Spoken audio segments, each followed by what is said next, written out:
புரியுது. பட் கண்ணு முன்னாடி ஒருத்தன் அழியறதை பார்த்துட்டு எப்படி போகுதுன்னு போறது, அது செட் ஆகாது. அது அவன் ஒண்ணுமே இல்லாம போயிட்டான்னா அவன் நான் தான் வருத்தப்படுவேன், நீங்க வருத்தப்பட மாட்டீங்க. அவனுக்கு அவ்வளவு கண்டென்ட் கிரியேட் பண்ணி வந்து இதுக்கு கமெண்ட்ரி பண்ண கொடுத்து பேச வச்சு வெறியேற்ற வச்சு உங்கள்கிட்ட ரெட் கார்டு வாங்க வச்சு அடுத்த நாள் அவங்கள்ட்ட போய் பேச வச்சு அவ்வளவு வேலை பண்ணிருக்கோம் நாங்க. அதுல 2000 வியூஸ் போயிட்டான், 3000 வியூ. எவ்வளவு ஒரு சமயத்துல 30,000 வியூஸ் எடுத்துட்டு இருந்தான், 10%. அதெல்லாம் நல்லா என்னாலாம் ஏத்துக்க முடியாது. போதும்னா புரிய வச்சாதானே ப்ரோ. எல்லாரும் ஒரே மாதிரி இல்ல. உங்களுக்கு தெரியாத நான் மத்த இந்நேரம் வேற ஒருத்தனா இருந்தா இப்படி டீல் பண்ணிருப்பேன் அப்படின்னு 4 நிமிஷத்துல முடிச்சிருப்பேன் நானு. நான் பெரிய புளுத்தியாதான் ஆள ஆரம்பிச்சா முடிஞ்சு போச்சு. ஏறும் போதே 4 ஏத்துதான்.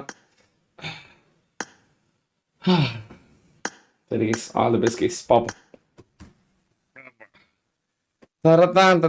வார் நீடடா.